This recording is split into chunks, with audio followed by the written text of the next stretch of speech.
Hi, my name is Uzama of and I welcome you to my YouTube channel, Ukwedo.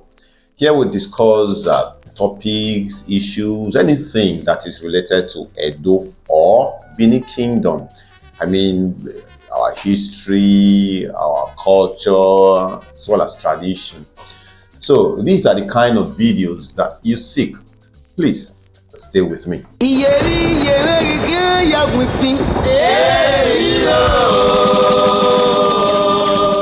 In this video, we'll be discussing the topic, the Uzama of Benin Kingdom. A name I'm very sure most of you must have heard, but do not actually understand very well. Without wasting any much time, let's get into it. The Uzama is a retinue of elders, a group of elders, 7 to be precise. A lot of people call them chiefs. People know them as chiefs, but they are not actually chiefs. And I'm going to make sure I do not refer to them as chiefs in this video because that would be degrading to them. When you say someone is a chief or Jaime, it means that the Oba of Benin calls this person and say for whatever reason, maybe for their achievement or for who they are or their contributions to the kingdom, and say, I give you this title, and hands over beads to this person. So this person becomes a chief or Ohaim Oba. But in the case of the Uzama, it wasn't. So it was different, you know. So that is why they are not Oba's chiefs. They are Edion. That is why at some point they were called Edionene, and at some other point they were called Edionisen, before the name Uzama actually was used to refer to them. Like I said, they are the most important, they are the oldest, and they play a very important role in the Benin Kingdom. I guess most of you understand or know. If you don't, now you should know that we consider this as the second dynasty of Benin monarchy. Second dynasty, that is the Oba dynasty. And this dynasty began around 11 AD. Whereas we had a first dynasty which actually ushered in this second dynasty, and that was the era of Ogiso and not Oba. We had a 31 Ogiso, starting from Ogiso Igodo or Oba Ogodo to the last one, Ogiso Owodo. Understand as well that before Ogiso Igodo, what you know as Benin Kingdom was actually kind of conglomerate of quarters, or should I say villages, about 33 of them, 33 of them that came together as one. And each quarter had what we refer to as Odion. And this Odion was regarded as the Odion way. What this means is that the oldest person in every quarter was given the mantle of leadership. That is, the oldest person will be there. It still exists today. If you go to most of our communities, the eldest person is considered the Odion way. That is how it was until one of them thought it wise. It may be born out of ambition or whatever, but he thought it wise to have one person to lead the 33 quarters and be the head as the ruler. So what he did was to call all of this Ejionwe together. He expressed his, proposal. He told them his dream, what he was thinking, and actually tried to seek their permission. It wasn't easy. It was a lot of convincing, and in my opinion, I think maybe some never agreed. But somehow it went through. The Ejionwe supported him, and he became the first ruler. And this is Ogiso Igodo, who actually was the first Ogiso of the first dynasty. That was when the kingdom was named Igodo Migodo. Now, after Igodo, sorry, I have to say this. Igodo actually did this. The John Were actually agreed to this because Igodo promised them something. He told them that he would make sure that he also solidified their position, that they were going to remain and help him in the administration of the kingdom. Somehow, Igodo failed to carry out his part of the bargain. But it was after Igodo had joined the ancestors and the Ogiso A, who was actually Igodo's grandson, you know. Igodo's grandson A was the second Ogiso. He was actually the one who fulfilled his father's promises. So what he did was to call only four out of these 33 Ejonwe, and gave them that mantle of leadership and called them a Dion. So they were like co-administrators with him. So it was just like, sorry, I have to use this. Let's say a Facebook group where you have admins. You have admins, maybe about 5 to 10 admins. So all the admins are supposed to be equal, But so the Ogiso was just the head admin amongst the admin. So that was what A did with the four elders. And these four elders were Oliha, Edohe, El, and Iholonire. These were the four elders A brought together and fulfilled his grandfather's promise with. Now, fast forward a bit to the time of Orire. After A was Orire, that is the third Ogiso, it happened that Orire did not have a successor. He didn't have an heir apparent. So after his demise, after he joined the ancestors, we had an interregnum. The throne was empty for 285 years. 285 years. So it came to the time after 285 years, these same elders, Olia, Eo, Idoen, in no particular order, and Iholonire, came together and said, look, we have to do something about this. Because if there is no Ogiso, there will not be Olia, there will not be Idoen. So in a way, they were also trying to reawaken or resurrect their own position and say, look, we have to do something. We have to make sure that we find a ruler. This kingship continues. So what they did was to go back to the former system of a John Way. So they said, we have 33 quarters. So why don't we look for the Ojon way of every quarter to become king? At his demise, the oldest among the Ojon way would become the next king. Now, they initiated this system and it lasted for a very long time. In fact, it gave birth to 19 different Ogiso, 19 of them. But when it got to the turn of Ogiso Oriagba, Ogiso Oriagba again became kind of ambitious, and he thought that the system was not working well. And the primary reason was because all of those 19 Ogiso that came before him actually didn't do much. They didn't do much. Normally, one of the greatest Ogiso who ever lived was Ogiso A. He did a lot. But after Orire, the other 19 Ogiso before Oriagba didn't do much. And that was simply because they were always very old. Because they chose the oldest people. They chose the oldest Ejonwere from different quarters. So they were very old. Most of them did not even last on the throne. So they couldn't actually do much. There was no much impact on the kingdom.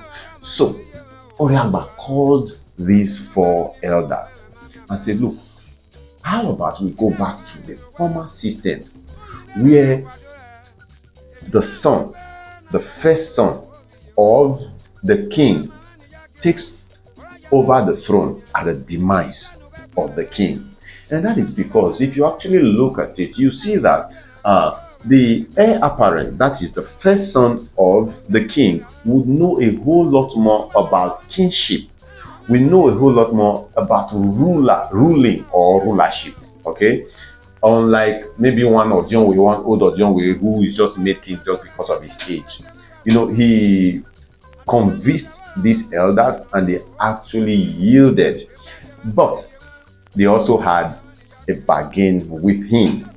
And they say, now you are saying that when you go, or when any Ogiso go, that the first son who is supposed to be the apparent will take the throne. What about us? So if we need to agree to this, you also have to solidify our position in this manner. So he agreed, and they actually took an oath. So that is the five of them now: Ogiso Oriagba, Olia, Edoen, Eo, and Iholonire took an oath, and they swore to this, to make sure that they stick to this bond, to this agreement. Okay, so that was that. Oriagba, after taking this oath with the Ejionene, added another member to them, and that is the person of Ezomo. Yeah, which is where I come from the family of Ezomo, obviously. Yeah, so added Ezomo to them, and they became five. So that is when they became Edionisen. Now, following from the above, you see that at this point they are still five in number. I mean, the Uzama is five in number, and this is the time they were referred to as a Dionysian, that is the five elders. But we all know, of course, that Uzama is called Uzama Nion, meaning Uzama the seventh, and that is because the group is made up of seven members, seven different members. So the question is, how did they become seven? Okay, we all know how the first dynasty, and then if you don't know, let me quickly summarize. So our last Ogiso was Ogiso Owodo. Ogiso Owodo had one son who was to be the heir apparent by the name of Ikaladeran. Something happened and Ikaladeran was to be executed, but Okadioma, that is the executioners who were supposed to execute him, pardoned him. So he left, he ran away, ended up at Ile-Ife, today's Ile-Ife, became king there. His name was Idodua. Some people call him Izodua. So the name was corrected to Odudua. So after he left, something also happened back in Igodomigodo Kingdom, and the father, Ogiso Owodo, was banished. So the throne became empty. The Edionisen had to look for the heir apparent, because the primary function, the oath that the Edionisen swore, which is today's Uzama, the oath that they swore was to make sure that the continuity of the monarchy is never cut at any time. That is to say, they must make sure that the throne is never empty. There must be an Ogiso, or a monarch, or Oba, or whatever it is you might have to call it now. So when the throne was empty, they had to send a search party to go and look for a Kaladeran. But before then, because it was a long time, they had to, find a way, something like an alternative, all right? So what they did was to appoint the person of Evian. He was an elderly statesman, to be an administrator over the kingdom before the return of a Kaladeran. So eventually they got to meet Izodua Odudua by the name of a Kaladeran. He was too old, so he had to send Oromiyan with them. So they brought Oromiyan, that's this Uzama or Ijionisen, brought Oromiyan back to Benin to become king. Oromiyan came and left. After Oromiyan was Eweka the First. After Eweka the First was Uwahwan. And after Uwahwan was Ehemie. Then after Ehemie came Ewedo, by Ewedo.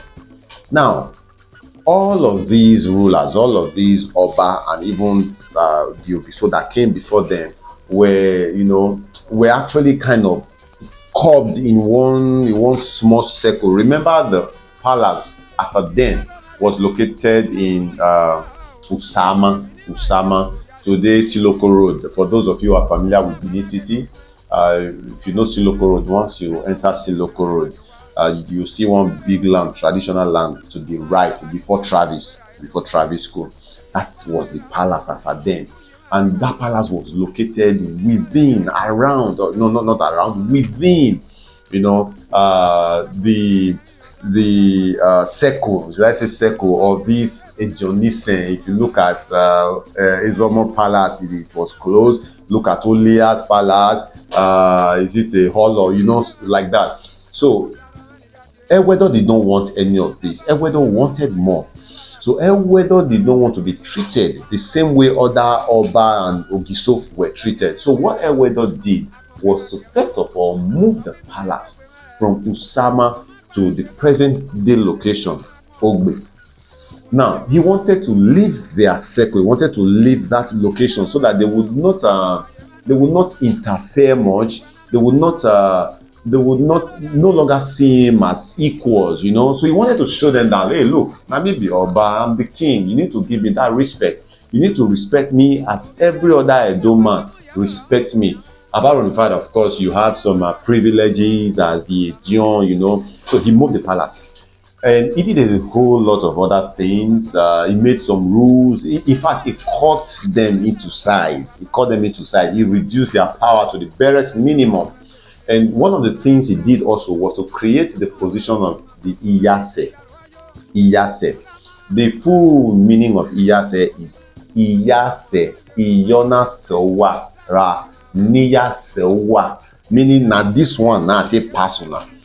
And that position was actually created to uh, uh, to take the functions of the Uzama, to perform the functions of Uzama. So it will seem as if, come, you're no longer that important. If you just misbehave, there's this one person that will just do everything that you're doing. You understand that? So that was how Iyase's position was created. And then he referred to them as Emaniza Mama. Emaniza Mama. In simple translation, people who don't respect somebody or something like that, or people who don't revere him. So that was how the name Uzama came about. It was at some point called Azama. Later it was corrupted to Uzama. So if you look at the term Uzama, it is actually denigrating to them. It's derogatory in some kind of way, so that even some of them still wouldn't want you to call them Uzama. No, they will not accept it because it's actually a derogatory term to refer to them. See, I'm very sorry, I have to take you back. There's something, a point I have to make. I have to take you back to the era of Eweka the First. During the reign of Eweka the First, he added another number. If you remember, following what we've been saying so far, at the end of the first dynasty, the Ogiso dynasty, the group was constituent of 5 members. Olia, Edohe, Eo, Eholo, Nire, and Uzama. They were 5. Ezomo, they were 5. Now, during the reign of Eweka the First, he added Oloton. Actually, Oloton was someone who was sent with Oromia. I mean, when Oduduwa was sending his son or grandson to Benin to come and become king, he didn't send just his son. He sent someone with his son, and his primary task was to make sure that his son was protected, and his son became Oba in Benin Kingdom. So after Oromia and Eweka became king, he looked at Oloton. The reason Oloton was sent was to make sure that Oromia was protected or safe, and to make sure that he became king. It was sort of akin or similar to the function, or the primary function or job of the Ejionise. He just added them, oh yeah, go join your people. So they became 6, all right, as at the time of Eweka the First. It got to the time of Oba Eware Ogidigan. Oba Eware the Great. Is a popular one, the greatest Oba is said to be the greatest Oba who has ever ruled, whether Oba or Giso who has ever ruled the kingdom. Now, during his time, he added another member who happens to be the last member of the Uzama, and that was the person of Edaiken Nuselu. And that, of course, you know that Edaiken is his heir apparent, the heir apparent to the throne. And actually, the reason he did that was because he did not trust all these people. He knew who they were. He knew who the, Uzama were. He knew a lot about them. So he didn't trust them. And also, because of what they did to his father, Oba Owen, in one of my in one of my comments on TikTok, I did something on Owen, who was actually stoned to death by his chiefs because of what happened, because he actually killed his Iyase. So he was stoned to death. Because of that, this man did not trust them 100%. So he wanted his own son to be in their midst. He wanted to know what they were doing. He wanted to know everything. He wanted to make sure they weren't plotting anything, Obaewa Gidigan was a very smart and, great Oba. So that was how the last member was added to the group, Uzama. That was when they became Uzama Niyon, meaning Uzama the Seventh. You need to understand that as of now, we have two different Uzama. There is Uzama Niyon, meaning Uzama the Seventh, who are the oldest. Like I said, they are the oldest. They've been there from time immemorial. And then we also have Uzama Nibie. Uzama Nibie. We already know about Uzama Niyon. We'll be talking about them, the oldest and the strongest. They've been there from time immemorial. So now, who are the Uzama Nibie? It happened that during the reign of Oba Esige, it was in one Ugi festival, Igwe festivals, we all know it. The Uzama were supposed to perform a particular function or rite, but somehow they did not show up. They just refused not to do it. You know them now. They refused not to do it. And this came shocking to Oba Esige. So what he did was to kind of create alternative, or should I say proxy, or deputy, so that if anything like this happened, there would be a set of people assisting them who would deputize, who would do it when they are not there. So that was how Uzama Nibie was created. Uzama Nibie actually is cut from Uzama Niya Biyan. Uzama Niya Biyan. To Biyan means to shove them.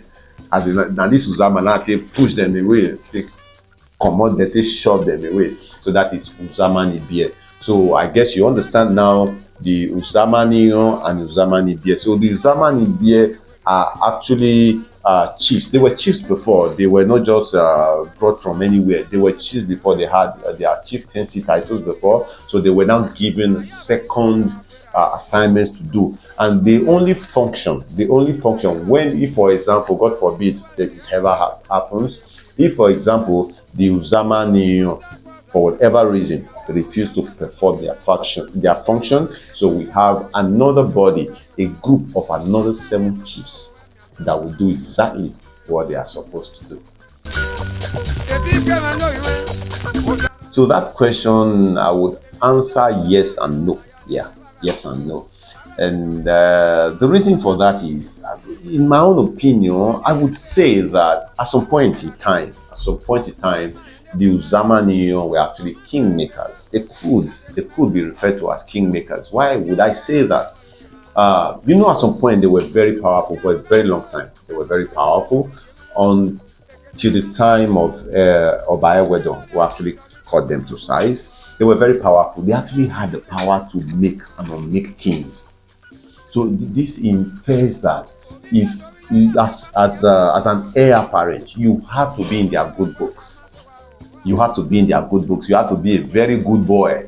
If you are not a good boy, if you are against any one of them, or if they plot against you, they will mess you up. It happened a couple of times where they helped either together as a group, or maybe some members of the Uzama, or even one of them would help maybe another person, maybe the second son of the demised Oba, or the third son, or someone else to become the Oba. It happened a couple of times. So at this time, we could say that they were kingmakers. Still, you cannot compare them to like the Oyo Mercies.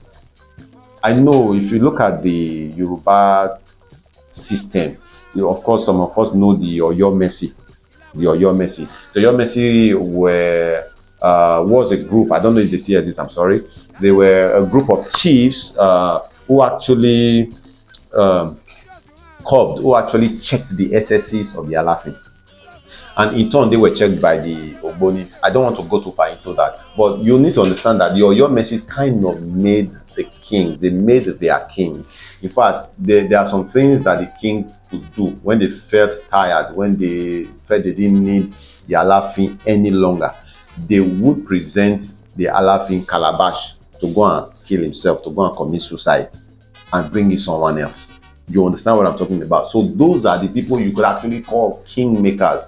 But in the case of Uzama Neo, even as at the time they had all of these power and influences, they just did it trying to play politics, trying to bring in anybody that will favor them or for whatever reason. So in that way, we could say that they were actually kingmakers at the time. But from the time of Oba Ewedo, no, they don't make kings. Kings are born. Obas are born. I already know, as of now, I know the next Oba. I know he's going to become Oba if in time Oba Ratokbe, he Otonari Orue, if he joins his ancestors. I know who's going to become the next Oba. After the next Oba, I can also tell you the person who's going to become next Oba. It is like that. So Obas are not made, they are born. So it is wrong to call them kingmakers. But at some point in time, they could be referred to as kingmakers. The fact is that there is actually no group that are kingmakers in Benin. We don't have it in our culture. Because in Benin tradition, a king is born and not made or chosen by any individual. This group is referred to as Uzama or the Edion in bracket, Edion, headed by Chifolia. Okay, members of the Uzama. So it's going to be two different set of Uzama now, right? So we have the Uzama Neo. Uzama Neo, I'm going to name the members according to their hierarchy. It is number one of them is Olia. Number two is Edohe. Number three is Ezomo. It used to be El. It used to be El, but I'll tell you what happened. So number one is Olia. Number two, Edohe. Number three, Ezomo. Number four is now El. Then number five is Eholonire. Number six is Oloton. And number seven, the Daiken no Saloon, that is the hair apparent. Now, I did mention that El used to be the third member in a hierarchy in Uzama Neo. Now, what happened? There's a proverb. It's a proverb, and it is parable as well by the Edo people. They will say, "Oh, where Benikbe Nezomoya Diero." Emi normal say me. Oh, sorry, not like that. Oh, where Benikbe Emi normal say me Erezomo Ya Diero. Now, that is actually born from an event that occurred during, I think, was it of Akinzua the first, Akinzua. I am not sure. I'm sorry about that. During the reign of one of our Oba, it happened that after the activities of the day, the Oba, of course, was with the Uzama. So he decided, so I'll bring food for my Edion. Let them enjoy, let them refresh themselves, bring food and drink. So when they were about having their feast, when they were about eating, the messenger brought the bowl for them to wash their hands. He first of all went to Olia, who is the number one member, the first member of the Uzama. Olia washed his hand. From Olia, he moved to Edoin. Edoin washed his hand. Then he moved to Eo. Now, there are actually two different versions to this. One of the versions say that as at the time, Chief Eo was a young man, way younger than Chief Ezomo. Like Chief Ezomo was one old man. Out of respect, the guy was just being civil and cultured, So out of respect, Chief Eo said, like, come, go and give a pa. Come and give a pa the water. Let him wash his hands. Then Chief Ezomo washed his hand before Eo. Omonoba was looking, just observing. They did all of that and they feasted. After they were done, the Oba stood up and told them, he said, from henceforth, the way you washed your hands, the procession by which you washed your hands, that is how your seniority, that is how your hierarchy will follow from today. So, because Chief Ezomo washed his hand, Ra Odio Ezomo washed his hand before Eo, automatically he became senior to Eo in her hierarchy.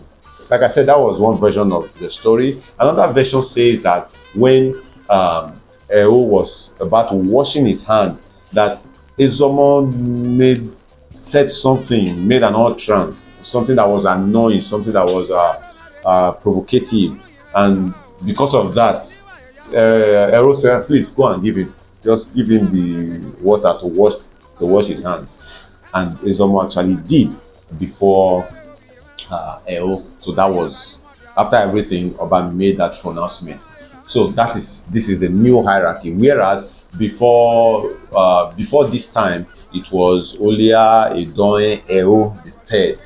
But after this time, it is now Olia, Edoin, Ezomo before Eo. So those are the members. Those are the 7 members of Uzama Nirion, Uzama the 7th. And then for Uzama Nibie, who were created, to deputize for Uzama Nirion, their members are Ine Nigweomo, Iama Nigweomo, Ogiego, you have Ogiamie.